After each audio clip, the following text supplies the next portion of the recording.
Hi guys, as I've told you, this is my first time to fly with Xiamen Airlines.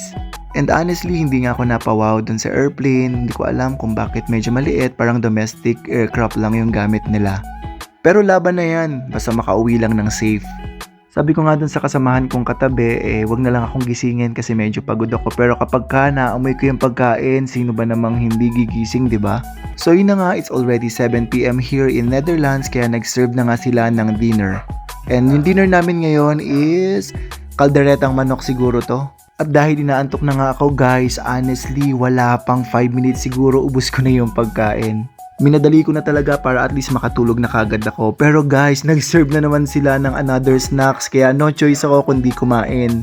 And after ko nga maubos ay nag-request ako ng wine para at least mas mabilis ako makatulog. Nakatulong naman kaya mas nakatulog ako ng mas mabilis. Pero guys, grabe, amoy na amoy ko talaga na naman ng pagkain kaya mabilisan akong gumising. And look at this one, another meals na naman kami ngayon. Mukhang mabango at masarap nga tong sinerve nila na pagkain kaya let's see guys kung ano nga to.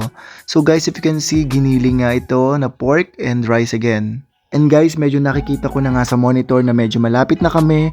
I think the flight took 11 to 12 hours from Schiphol Airport to Xiamen. Happy Pride Month everyone, char lang. Pero guys, honestly tingnan nyo naman talaga yung pa-effect ng aircraft na to. Ang gandang tingnan sa mata ng rainbow lights nila. So siguro guys, ito yung signal na malapit na nga kami. And there you go guys, andito na kami sa Xiamen Airport. And hindi rin ako napawaw, honestly, parang usual airport lang, domestic airport natin sa Pilipinas. I expect more lang kasi nga this is my first time to fly via Xiamen Airways. So guys, ito yung itsura ng terminal nila, wala namang wow factor. And after that, pumunta na nga kami sa immigration para i-check na naman ang mga documents and also yung visa din namin.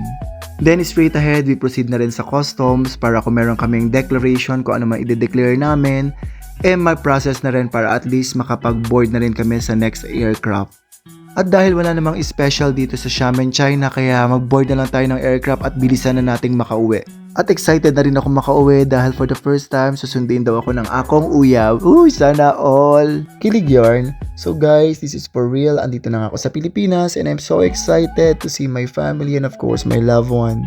Nalumuwas pa ng Manila from Davao para masundo lang ako. Sino ka dyan? So ito na nga guys, nakasakay na nga kami kay Viva going home to Binangonan, Rizal. So yun lang guys for today's video. Thank you for watching. Paalam!